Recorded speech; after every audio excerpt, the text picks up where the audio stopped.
আমার বন্ধু আমার সামনে নিয়ে এভাবে শপথ পাঠ করতেছে, সদা সত্য কথা বলিব, সত্য ছাড়া মিথ্যা বলিব না। শপথ পাঠ করতেছে, ভালো কথা, শপথ তো পাঠ করতেই পারে। কিন্তু ওই সময় আমার বন্ধুর ফোনে একটা মোবাইল আসলো, রিং আসলো আর কি। তো ফোনের অপর প্রান্ত থেকে ওর আরেকজন বন্ধু ওরা বলতেছে, দোস্ত আমি না খুব বিপদে পড়ছি, আমাদের 50টা টাকা রিচার্জ কর। আশেপাশে হয়তো বা দোকান টোকান নেই।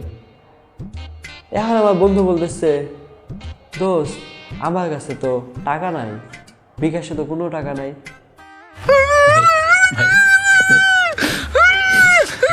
হালা কত বড় মিথ্যাবাদী।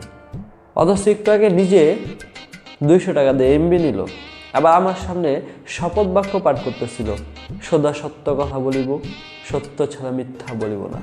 सब क्या देखना पड़ रहा है? अच्छा है मैं अंधा हूँ।